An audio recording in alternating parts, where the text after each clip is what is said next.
the issues that bipartisan consensus that's really coming through in North Carolina right now is a belief that we need to control kids' usage of that cell phone technology throughout the day as they're in school.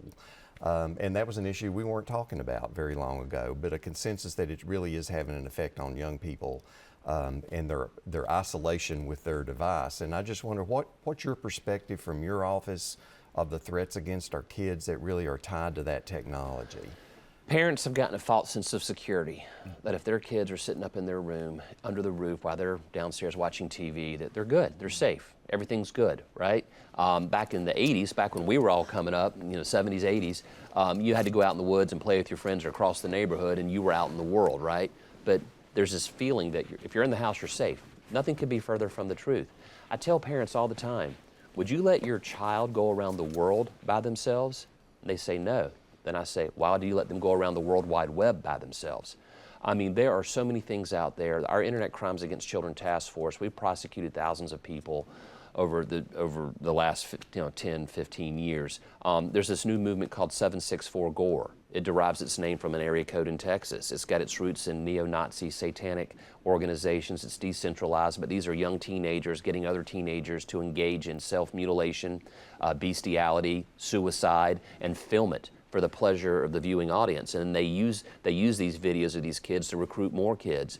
And that's actually now in South Carolina. I just met with the FBI about it. But that's happening under the roofs while parents are downstairs watching TV. So yeah, kids are the end user, but parents are the last line of defense. Cops can't be in that bedroom with your kid while they're on their device. So we have got to change how we think about the use with the internet. Another thing that's scaring me is AI. AI is today, in 2025, what the internet was in 1995. Right. That's right. It's an innovative technology that's going to change the world in ways we can't imagine, but with the good comes the bad. Right. So I was very proud. Josh Stein, your governor, joined when he was Attorney General. He and I co-led a bipartisan letter to Congress. 54 state attorneys general signed it, saying Congress needs to address the AI issue because we know it's bad to take a video or a picture of a child engaging in an inappropriate act. But what about people using AI platforms to create fake kids engaging in it, thus feeding child porn, the industry? And we need to address that in the law, and then we need to educate parents about it. But AI is a good thing that has evil applications. We have about 2 minutes left. I'm going to give you the last. I need more than 2 minutes. I mean, I know you do. That's why I'm saying that verbally. There's so much I want to get into here. 2 minutes. Okay, 2 minutes.